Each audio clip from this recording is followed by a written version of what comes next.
Conduent delivers mission-critical services and solutions on behalf of businesses and governments, creating exceptional outcomes for its clients and the millions of people who count on them.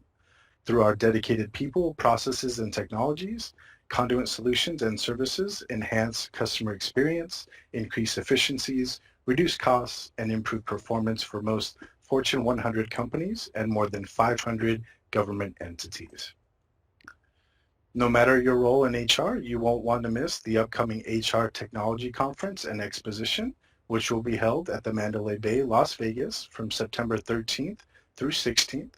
For details, visit www.hrtechconference.com, then register with code WEBINAR to save an extra $300 on your premium pass as a thanks for attending today's webinar. And I would now like to introduce your first speaker for today, Kathy Enderes, Vice President of Research, the Josh Bersin Company. Kathy, you now have the floor. Thank you so much, and welcome everybody. Good morning, good afternoon, or good night if you are in Europe like I am right now. So we are going to talk about business resilience today, and what we're gonna do is we're gonna share a little bit of content with you, and then we're gonna spend the majority of our time on a panel. So that's what we're gonna do. I'm here to present today from the Josh Bersin Company. We are an HR research and advisory company. Josh sends his regrets. He was not able to make it today due to a conflict, but he's involved in all of the research that we're doing, and so he's part of all of this, and you'll be in good hands. So thanks for joining us, and with that, we'll jump right in. So first, we want to do a little round of introductions to have all of our speakers introduce themselves. Kathy Enderes, Senior Vice President of Research at the Josh Bersin Company. Chris, over to you. You want to say hello? Yeah, hey, thanks, Kathy. Happy to be here. I'm the CHRO of Conduent. I've been in the role for a couple of years now. And as mentioned earlier, we're a business process outsourcing company. $4 billion in revenue, 60,000 employees across the world. Thanks so much, and thanks for joining us, Chris. I'm really looking forward to our conversation. And with that, Jan, I'm trying to pronounce your name, Nieuwebuur, if that's right, but please pronounce your name yourself and introduce yourself for a second.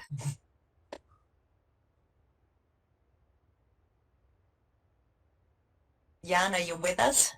Yeah, your last try was absolutely right, Kathy. Oh, it's Jan Nieuwebuur, and I work for Rabobank. I work in the Netherlands, but Rabobank is a global company, a global financial organization with about 40,000 people working for us. And I'm really happy to be here and share some of our, learnings over the last couple of years in terms of everything that's going on in terms of work. So. Great to be here. Very exciting, and thank you for joining us in the evening. I know it's after 8 o'clock for you as well. So thanks for joining us late and staying with us even later and sharing your story. So let's talk a little bit about first the business environment before we get started to the panel. So the business side of things, of course, in 2021, we saw this incredible year's transformation. And 2020, of course, as everybody knows, we just talked about it right before this call, for this webinar as well. 2020, of course, we have had an incredible economic downturn. Every industry, every company, every team was transforming. They had new products, new services, remote ways of working, hybrid ways of working. We're going to talk about that too. Lots of different tech offerings all popping up every day. And now suddenly we're in the market slowdown and potentially going into a recession. And that's, of course, poses additional challenges too for us. So with that, productivity has actually dropped in the first quarter, and these are U.S. numbers, I think, but it's similar around the world. I think while productivity has dropped, inflation has gone up a lot, it's still so hard to find people. So it's still incredibly hard to find people around the world. I'm in Europe right now, and I hear the same stories that I hear in the U.S. Every company is struggling to attract people, to retain people, to engage people, to get productivity out, and while at the same time also struggling with burnout and all of those things. So all of this makes, of course, resilience even more important. And these are US numbers, but it's the same story around the world here, what we see on the screen, that so many jobs are open in the US, 1 in 10 jobs are open, but these are no longer, the war for talent is no longer just a tech war. So in the early 2000s, we heard the war for talent. It was all about engineers and tech people and software engineers. Now we see these truck drivers and nurses and retail managers and retail people and frontline supervisors, customer service reps, every job group you can think of. Very hard to find people. And how do you do work when every 10th job is open? So that's what we want to talk about. And of course, turnover, incredibly high. And these are also US statistics, but similar probably around the world as well. In the US in April just happened to be the highest quit rate. So 3% of US employees quit their job voluntarily in April alone. So if you multiply that by 12 months, you're going to have a third of the workforce, more than a third of the workforce turning over this year. So how do you deal with that? We've all seen this also, how it impacts our personal lives, of course, as well. When I was flying from the US here, some of the flights were 2 hours delayed because there was only one person at the check-in and only one person at the gate. And when I asked them what's happening, because they said, we're very sorry, we just don't have enough people. And you get the same thing, of course, you go to a restaurant, you have the same thing. You just don't have enough servers. And when you have FedEx delivery, we're waiting for that. You don't have enough drivers and it's delayed. So it's incredibly challenging, of course, for us in HR and in leadership as well to work in this environment.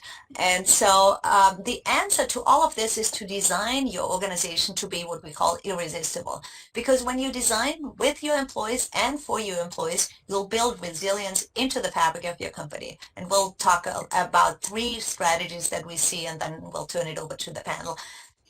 And this design, of course, has to cover every single facet of what an employee experiences. So it has to cover the work that they do, has to cover the management and leadership behaviors and the physical, the digital, and the cultural workplace, health and well-being, how they grow, how they develop, and how much they trust in the company, and of course, technology and services too. So with that, we'll share quickly 3 different strategies around building resilience into your company. The first has to do with designing work itself. And we talked about this also very briefly before as well. How do you design work for agility? Because when you don't know what's going to hit you next, like whether that's a recession, whether that's a labor shortage, whether that's inflation, you can't have these rigid jobs where like job descriptions are written in a way that nobody actually does this job to begin with.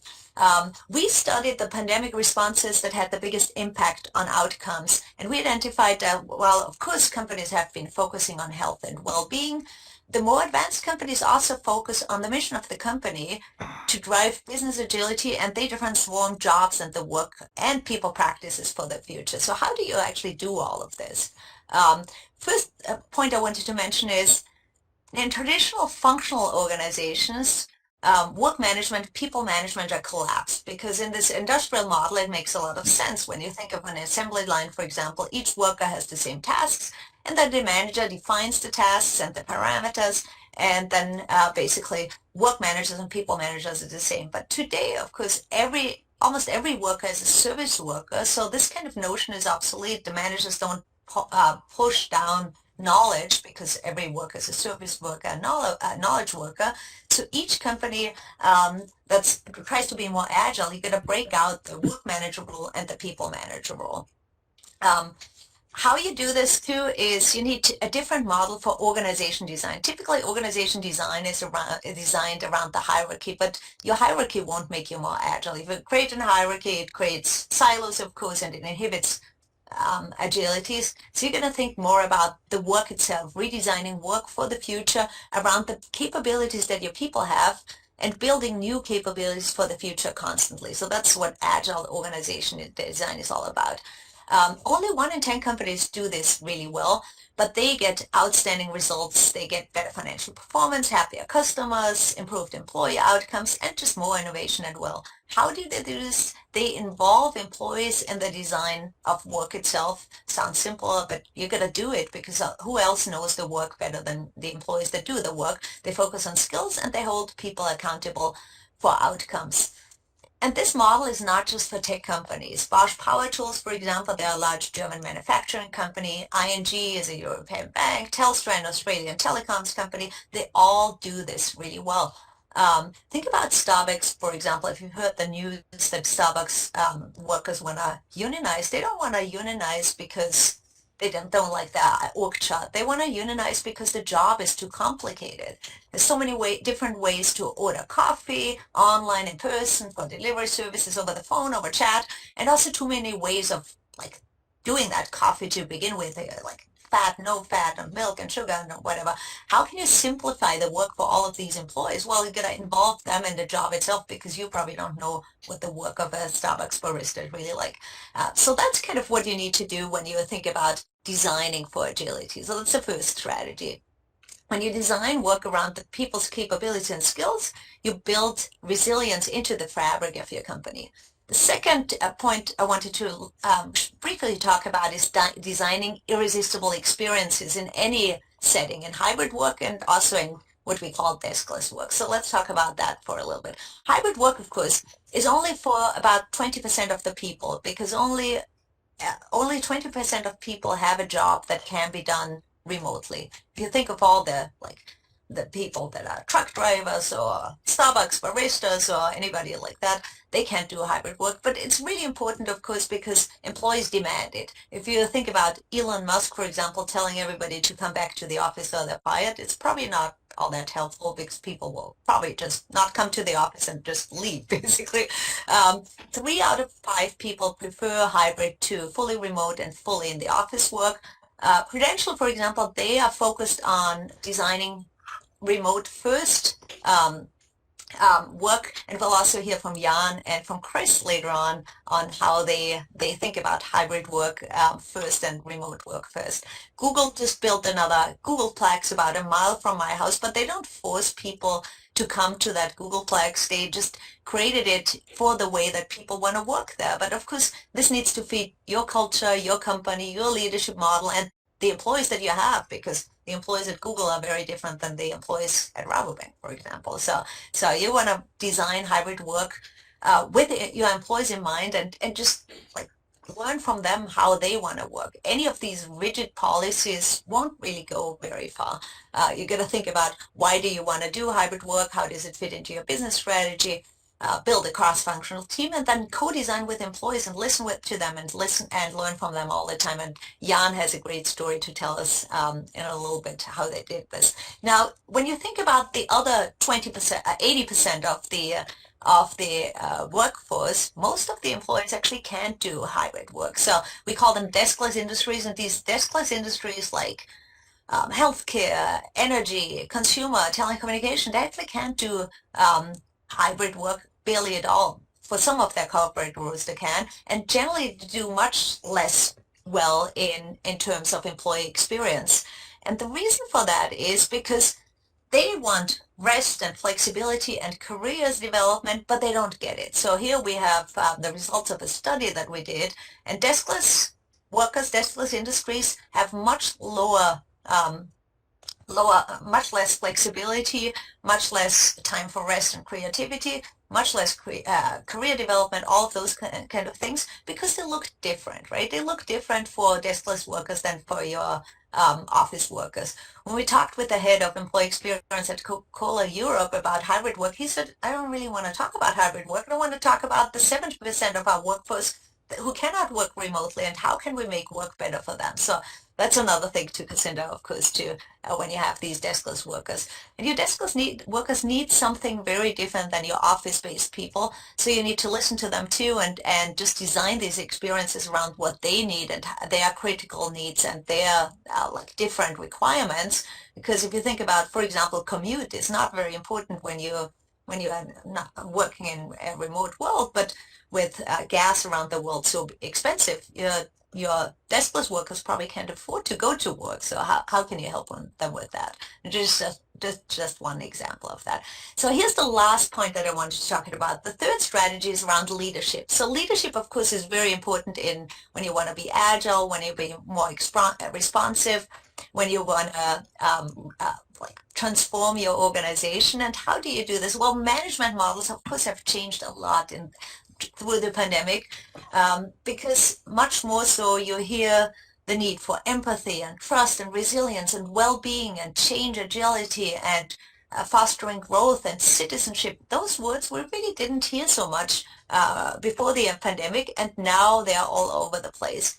IBM, for example, wants to help every employee do their best and be their best, and they're even creating a trust index for their leaders to see how much people trust them, because they say it's very, very important that leaders are trusted. How can we measure it? How can we know if leaders are really trusted by employees? Microsoft wants to empower every individual, every company to achieve more, and they're focusing now on, if we've read the news there, pay equity, pay transparency, inclusion for everybody. So just some examples there. So what are the skills and the behaviors that you need to have for leaders? So leadership used to be all about physical strength, and you could say the hands, right? Then it used to be about intelligence or what you knew, the head, and now it's all about the heart. So all of these words that you have here, they're more like joy and optimism and awe, leadership behaviors that we didn't hear a lot about before the pandemic, but now they're all over the place. So if you see all of these words, think about which ones resonate for you, and are you building your leadership development around these words?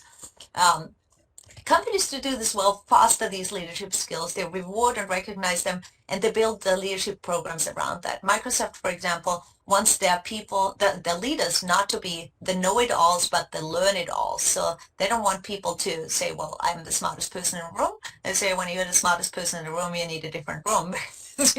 You want to be learning from your employees. Lego, great example. They developed their leadership model. They call it the leadership playground, bottom up, not just for their employees, but with their employees. So they put in place a self-directed team of 15 employees from different walks of the organization, and they came up with that leadership development model and leadership model overall. And you see some of these examples here with great case study on that as well.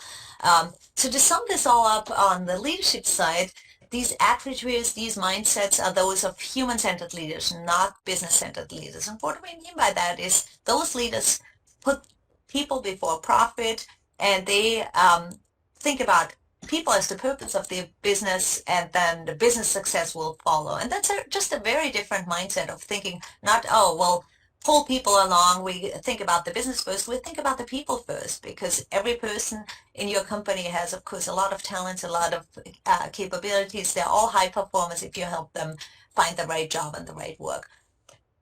And when you have this kind of leadership approach, you will design work and the workplace and all the interactions with your employees and for your employees.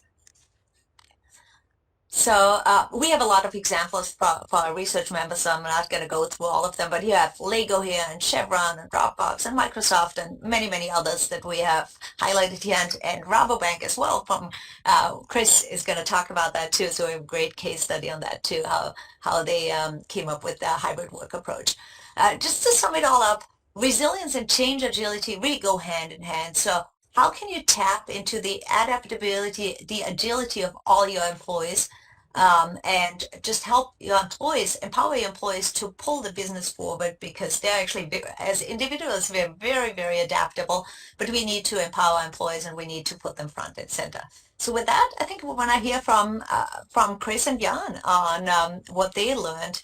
So to start out, let's hear from Jan first. Jan, what's going on in your company that makes business resilience more important than ever? Well, what isn't? As a financial institution, we're well ingrained in the whole society, and as you know, the whole society is changing. There's just a few things that really pop to mind, but of course, automation has a big effect in what we're doing, but also changing customer preferences, especially around COVID. Many people actually started understanding that, being remote and being able to remotely do your business with a bank is actually really preferable. So to give you an example, a few months in during the COVID crisis, 97% of our mortgage deals that we made with people were actually done through digital means. So only very, very few people were actually seen at the office at that point in time to do that. Of course, the restrictions were there, but it turned out that it was possible. So it infused a lot of ideas on how to work differently.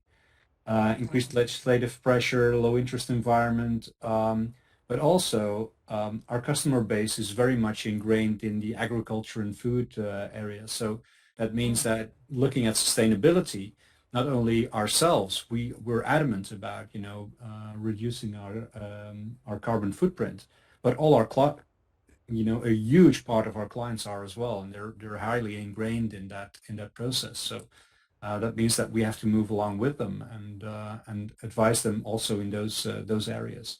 And that's quite a shift that we're experiencing right now. Well, I love that you called out sustainability because I think it's a really big theme for a lot of companies, and I think it's increasingly so. And how can you like pull this through to your employee base as well and to your footprint of your company as well? It goes to hybrid work, of course, as well, because people don't commute to your office, right? They have less carbon emissions. So I love that you tied that to that. Chris, what's going on in your company, and why is business resilience so important? Yeah, and great presentation. I mean, it just encapsulated so many of the things that are changing right now, and to kind of see that in nice deck of this is where things are going, right? Because we're all on a journey of where we are in our company of how we're getting to that destination. But so all those outside factors that you and Jan talked about, the pandemic, labor market shortage, inflation, everything, but we have a lot of change going on the inside. We changed our leadership team over the 2 years that I've been here. We've had some of our products go up in volumes, like our HR outsourcing and our government stimulus payments go up because of COVID and other changes. And then some things like travel reservations go down, right? So you're balancing that. And at the same time, we have a very aggressive plan around quality, growth, and efficiency. So we're trying to just power through and make a ton of changes, at the same time react to an environment that doesn't let you do exactly what you want to do, right? You have to definitely react to the environment conditions that you're in. So it's a really interesting balance of internal change and external change. Yeah, absolutely. Yeah, I love that. And Chris, would you mind telling us a little bit more about your story when you started your job? Because we just chatted about that, and I thought that was also speaks to resilience, of course, as well. So tell us more about when you started your first CHRO job and how that went. I met Kathy, a few years ago at a conference, so we've kind of known each other. But yeah, I got the chance to do my first CHRO job, and I started on March 2nd, 2 years ago. So I think I was in the office for about 2 weeks, met the leadership team, and then we shut down like you all did because of the pandemic, and we thought we'd be shut for a couple of weeks, and I was going to go on this international trip and do all this stuff. And then, a year and a half later is when we finally started going back to the office. So, it was a really interesting start to do a new role and do the pandemic. But, that's happened to a lot of folks, right? We all have our individual stories of how we've had to adapt. In some ways, that provided some benefits, because I really got to know people, and you really had to be an authentic leader and go into a crisis right away. And that allows, your leadership and values to show off really, really quickly. So. Yeah, I love that story. I also started my work with Josh and the team in September 2020. I didn't meet anybody, like most people, until like just a month ago or so, when I met everybody at our big conference. So it was great to see three-dimensional people. But as you said, Chris, you get to know people really well in a different way. You see the backgrounds, physical backgrounds in their homes and such. So it was interesting, of course. Now, Chris, how did you approach hybrid work? Tell us more about your hybrid work approach at Confluent. Well, we're 60,000 people in 30 countries. So we had 75% of the people working in the office before the pandemic, and then we had to quickly pivot to 75% of the people working from home. So we had some people doing business critical, like unemployment insurance and SNAP, payments in the U.S. for like food stamp programs and things that had to be done in an office. And then we had some roles we could pivot to be at home. So we had to just a million miles an hour make that change. But then, you start to figure out, how do you adapt to, hybrid work, and we're sort of figuring it out as you go. I think none of us, knew what would happen with the pandemic, 6 months in, 12 months in, and I don't think we all know what's going to happen 6 or 12 months out. So I think it's very much a learning, experimenting, trial and error, and seeing, what do customers like, and also what do your employees and candidates like, because they may want to be home now, but they may start itching to get back in an office and missing the collaboration. So I think it's all, a grand experiment. You have to be really, agile and able to, adapt to these changing circumstances. Yeah, I love that you call it an experiment, because I think that's also, Jan, how you described it. So tell us more about how you did that at Rabobank. And I know we have a great case study written up on that too, because we just love learning about that. So tell us more about the hybrid work. Yeah, well, I think it's very important to understand that we started our organization as a cooperative, and we're still very much working from the cooperative mindset. And when COVID hit us, it took us about a week to get 99% of our people actually working from home.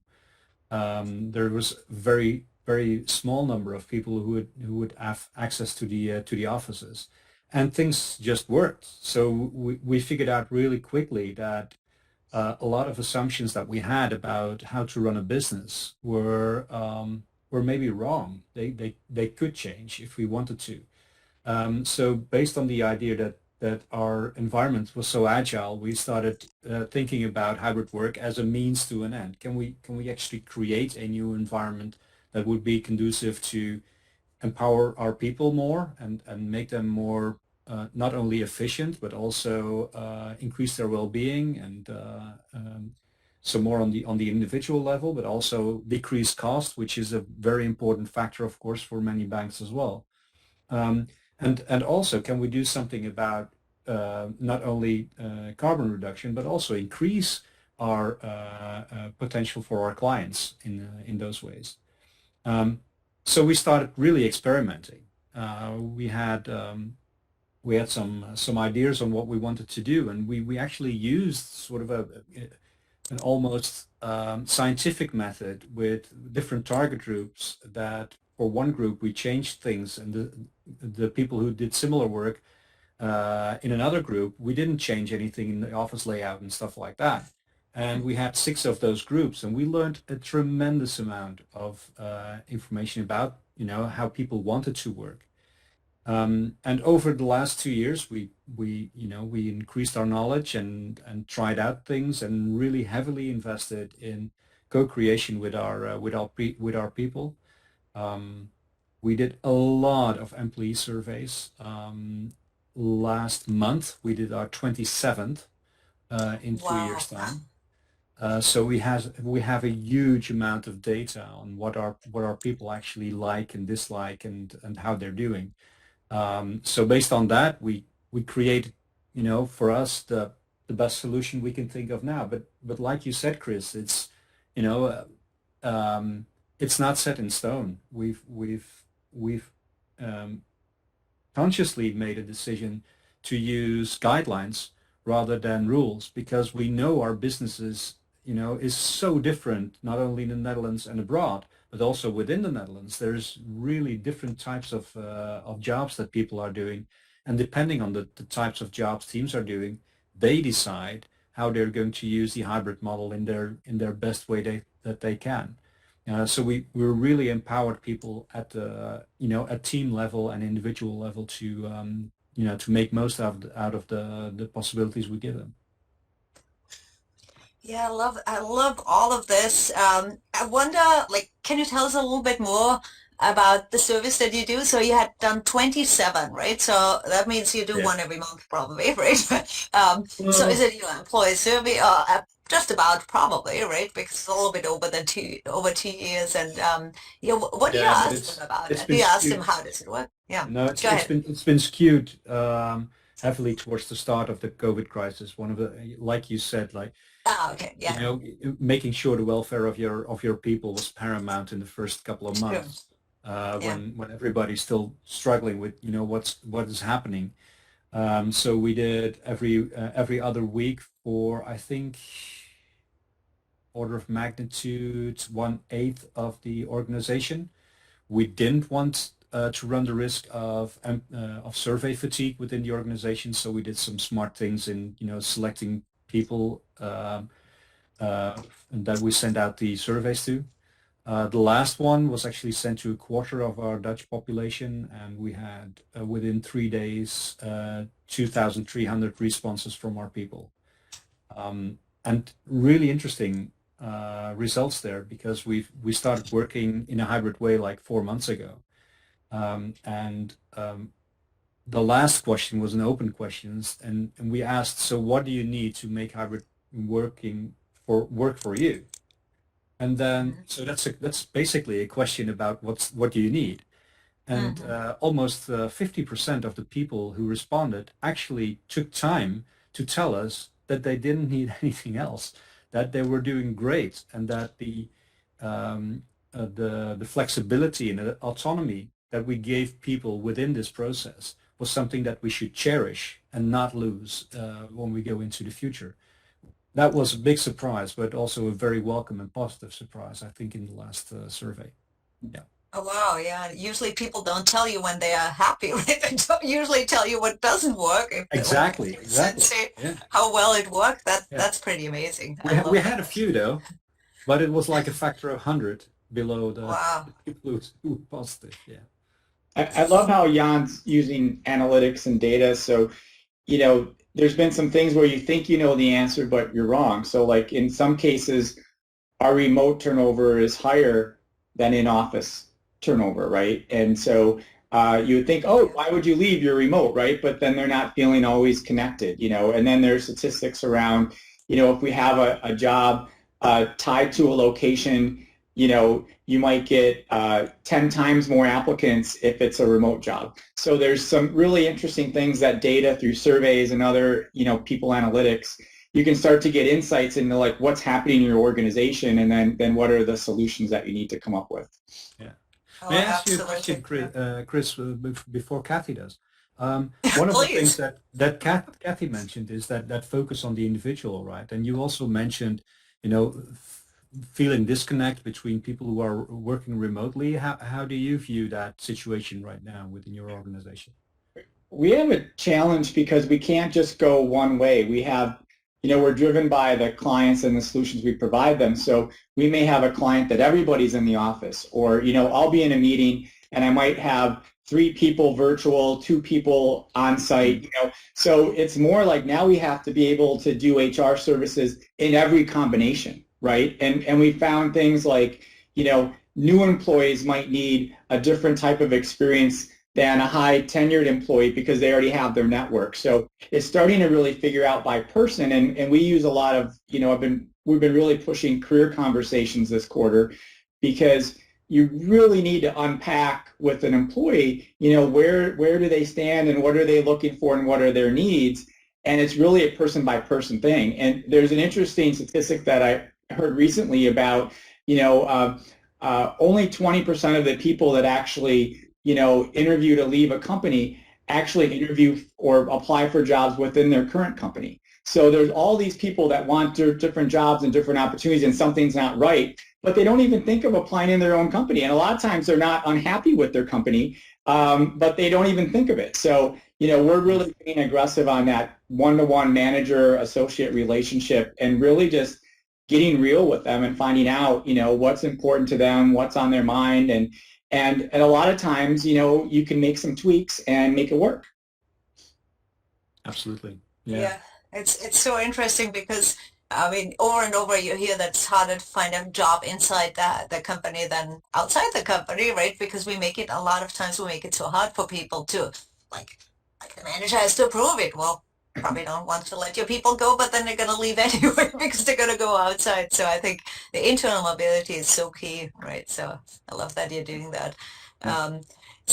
So, Chris, you started talking about the employees that have to be on site, or they have to be in a client site or in the office. How do you deal with that workforce experience, like the deskless workers or the workers that have to be they can't work remotely, basically, can't work in a hybrid world? How do you help them have flexibility and all of that?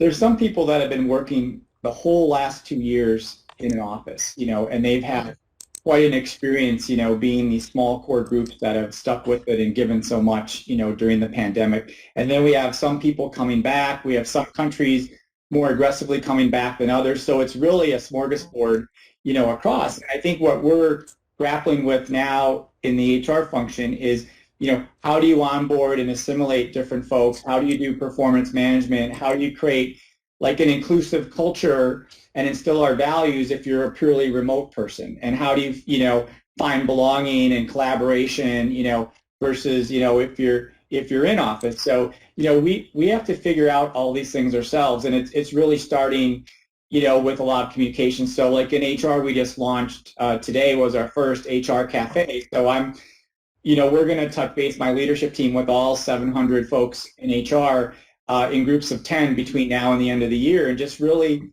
start hearing, what they have to say and what's on their mind and what could make their job better. And I think those firsthand experiences, along with Jan's analytics and surveys, you marry those two together, and I think you can start to find solutions.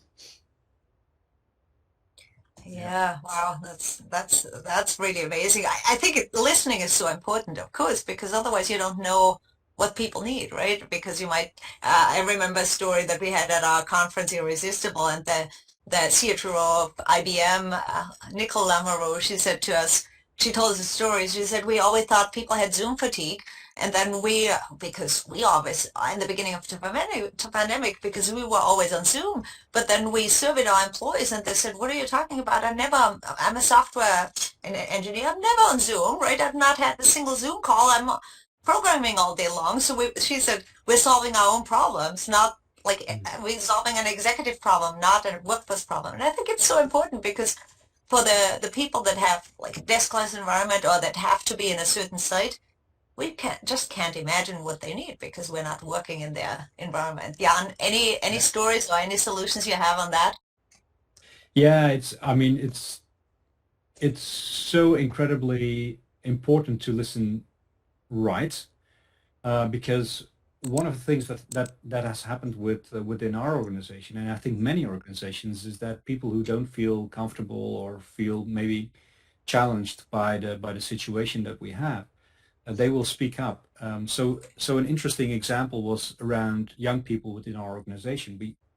We had gotten a few managers who said, our young people are screaming to get back to the office because they miss office and they can't work from home because maybe they're still living in a dorm after their studies or what have you. Right. And they're just screaming for this. And then we actually started interacting more with this group, and we have an amazing young Rabo group that comprises a huge number of people within our organization. And we talked to them and said, yeah, sure. I mean, going to the office is really, really important. It's we love to be in the office because we meet other people there. And then but the story was somewhat different because those managers said they want to be in the office 5 days a week. But when we asked them, they said, no, 5 days a week. We don't need that. 2 days a week, that's fine. But the office is really important for us. So there's a difference between, understanding that there's a high level of importance for these people to be in the office and do certain things there, rather than just, presuming that means they want to be in the office all the time, right? So it's that level of interaction you're looking for to really understand what's going on within your organization and cater for that. So huge lesson learned there. And in addition, and I think that's a really important one. That's also why I asked Chris about the focus on individuals.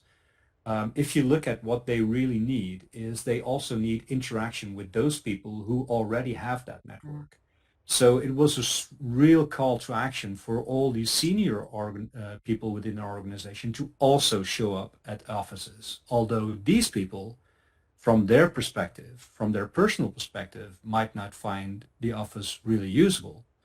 Mm-hmm. But as a leader in their own right, whether they're manager or just a senior person, it's very important to expose yourself to young people and, having that conversation and just having a cup of coffee to help them out and, finding their way within the organization.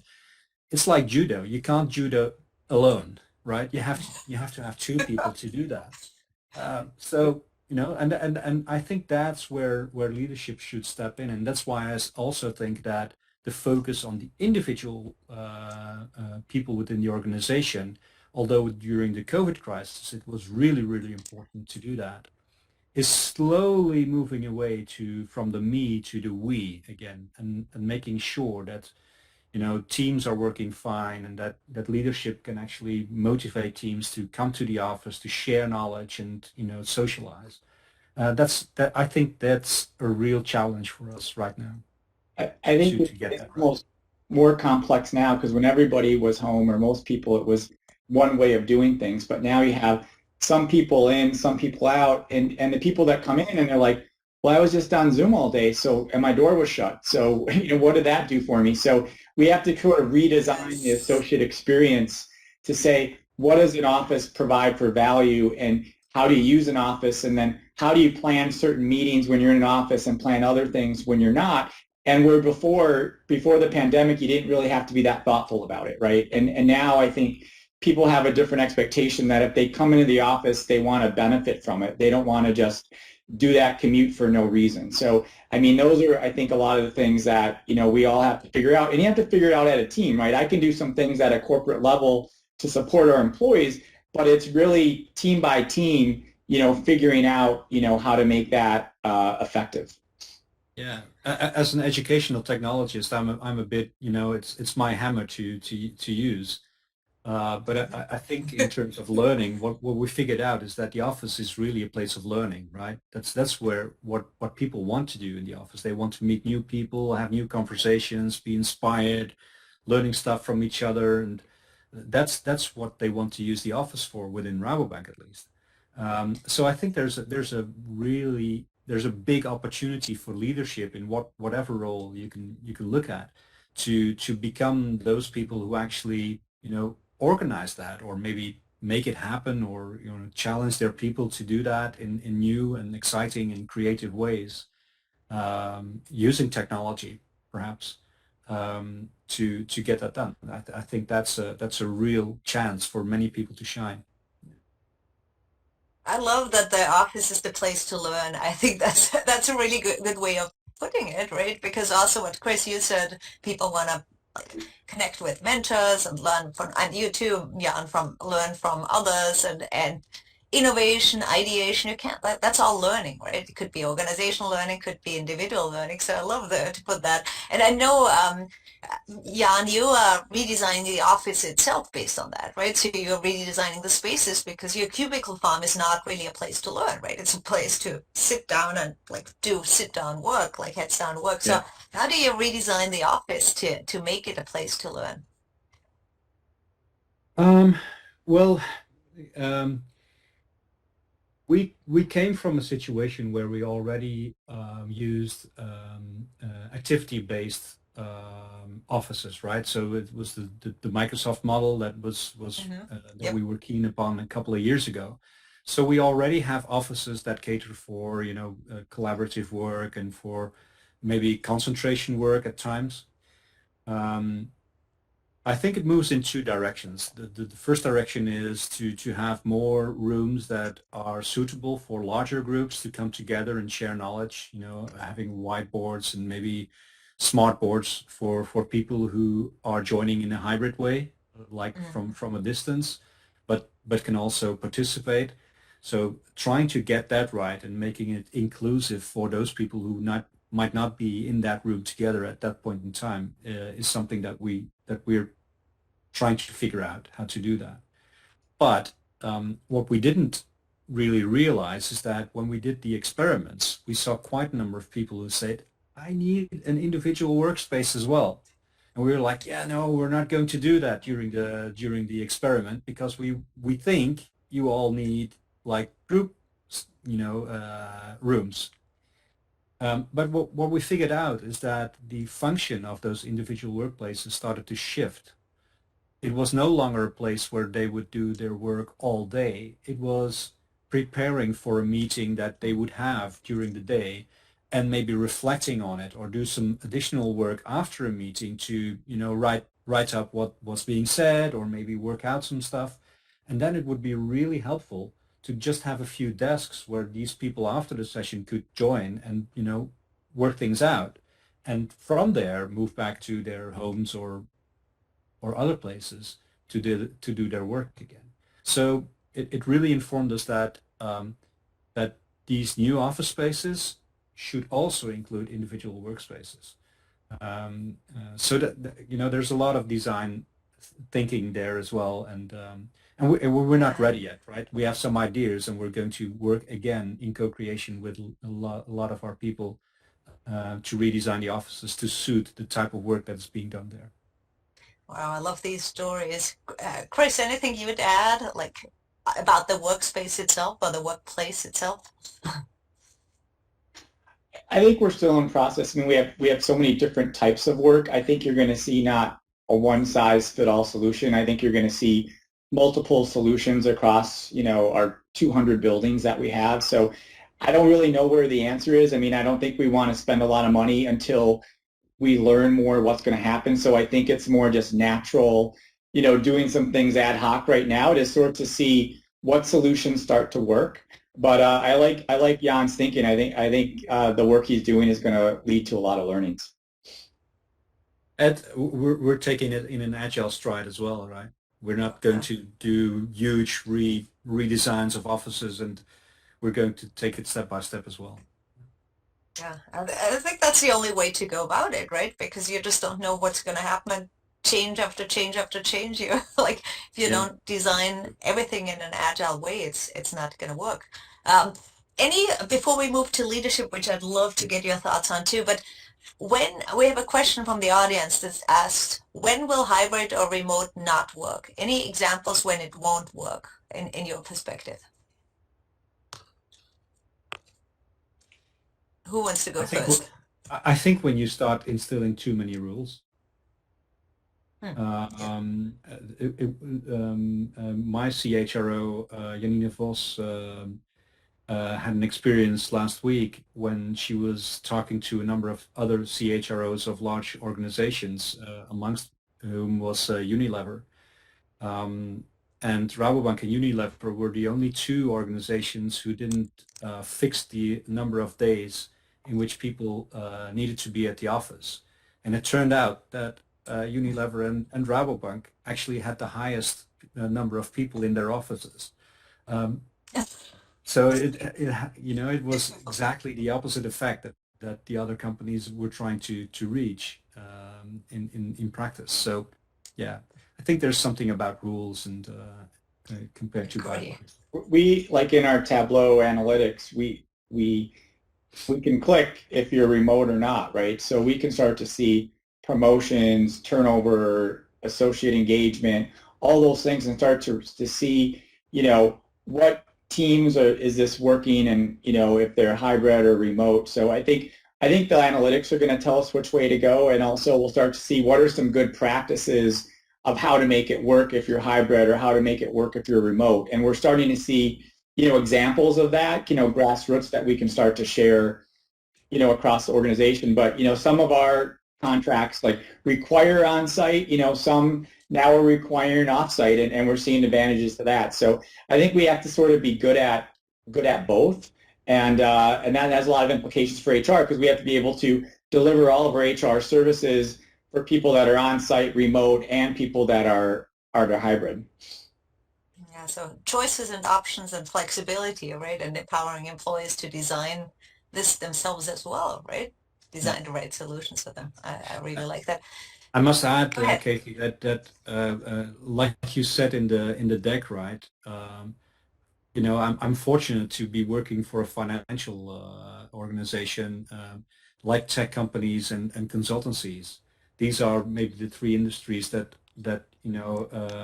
are best suited to do hybrid work or remote work compared to other industries. One of the guests actually says, my answer is when tools or environment cannot be made portable, I think, of course, that is absolutely true. Yeah, So well, yeah. I'm well aware of the fact that that I'm in a special situation. Yeah, I took the question more so that for those jobs where it's possible, of course you Mm, can't be a remote nurse or a remote truck driver, right? I mean, exactly. that Yeah. makes a lot of sense. So yeah, I totally agree. Um, we have another question from the audience that I'd love to cover before we move to the leadership question, which is, did you find that there was a resistance in the experimental approach for experienced workers who have decades of traditional work approach? And Jan, maybe that's more for you because you did all these experiments, but of course, Chris, you do want to weigh in too. But Yeah. any resistance for like more like experienced people that had been with Rabobank for a long time? No, not really. In fact, when we did our number crunching on the last survey, um, one of the things that was really striking was the fact that that the responses that people gave were really uniform. There were only very few really significant differences within the data. So it didn't really matter whether you were younger or older or more mature in your work or not. Gender didn't make any difference. The only differences we saw was that managers were, and they have been throughout the COVID situation, a little bit more positive on certain aspects than their coworkers would be.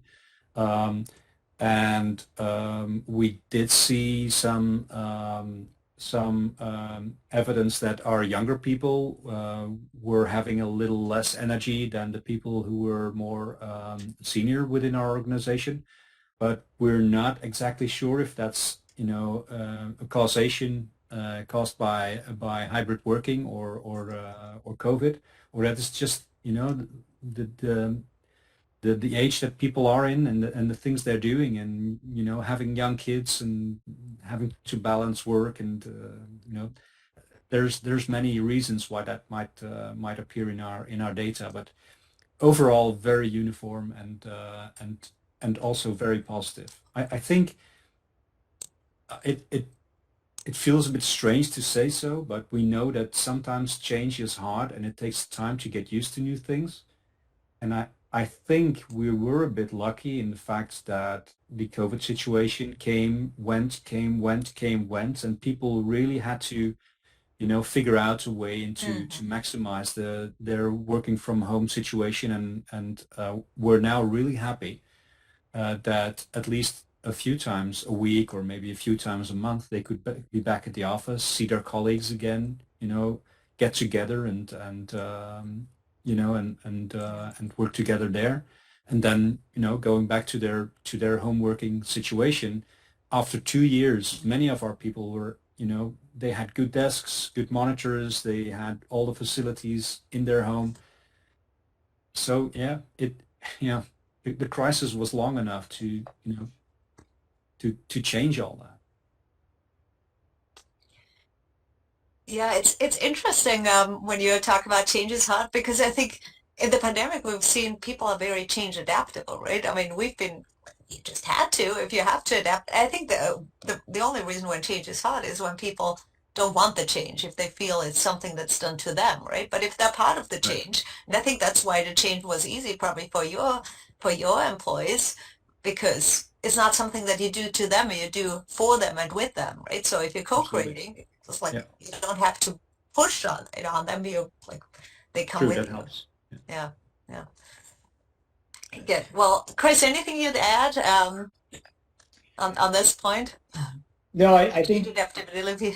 I think employees are still faced with gas prices and people are catching COVID and people have childcare issues. So, what's important too is on the manager side to make sure we're not resistant, right? Because, and we'll get into leadership in a moment, but there's a lot there about those changing. What you showed earlier was the new hard skills or soft skills, right? And it's how do Yes. you work through those situations? So I just wanted to add that. Yeah, let's pivot to the leadership models because I know we're almost out of time. So Chris, you want to continue on this trajectory, or what have you seen as Yeah, the leaders' roles and changing requirements for leaders?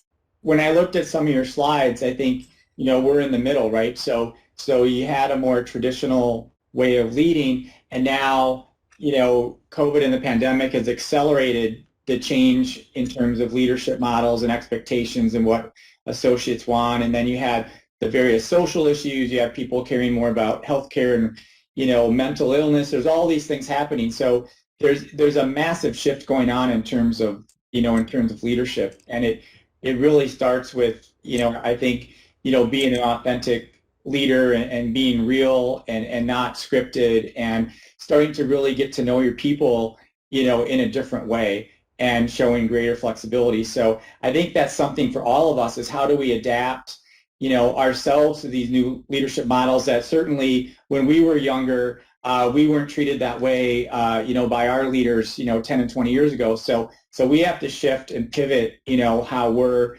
leading and start to adapt HR programs and say, well, does traditional succession planning and traditional learning programs, development and compensation, does that support, the new leadership model that more empowers people and starts to look at things like total well-being, where we look at physical, mental, and financial health and start to develop programs around that. So I think there's some massive shifts going on that apply to every aspect, of our HR departments and our organizations. Yeah, I love that. I think it's definitely true. I mean, the leadership models that we were used to was more I think the authority, right? You had all the knowledge, all the power. You would tell people what to do, and that's just not how the world works anymore, right? So I love that you also call that well-being. Jan, anything you'd add to the new requirements for leadership and what it means for maybe our work in HR and leadership development? Yeah, in addition to all the great stuff that Chris just mentioned, I think, if you boil down to what is happening within our organization, we see a real shift towards professionalism, right? So it's our work is becoming more complex and along the way, because due to automation, for instance, a lot of the easier jobs are being done by computers, and people are moving more into the complexity area, and that means that you need professionals to do that. Now, the way you work with professionals is different, and especially if you do that remotely or in a hybrid situation. So I think stuff like, helping people to network within the organization, storytelling about what's going on within the organization, so your people feel the pulse of the organization. These kinds of qualities will become even more important than they are today, because like Chris said, the complexity of also the working environment is increasing. So you need some stability in there and some guidelines to work on that. Yeah, and I think leaders can do an awesome job in actually improving that. Well, yeah, I think that these are all great examples and stories, and I think we see this in many companies to strive for those kind of leadership behaviors for the future. And everybody's in a journey, right? I think it starts with us acknowledging that we all don't have all the answers, right? So, and it could be hybrid work, it could be deskless work, could be work design, it could be about leadership. None of us have all the answers, lead or not. So I think it's great. I think with that, we're out of time, but thank you so much for the time. This time has flown by. And thank you for the audience for all your great questions. We covered some of them. And with that, I think over to somebody on the WebEx side, on the facilitation side. Thank you, Kathy, and thank you everyone for joining. This does conclude today's event. You may now disconnect your lines and have a great day.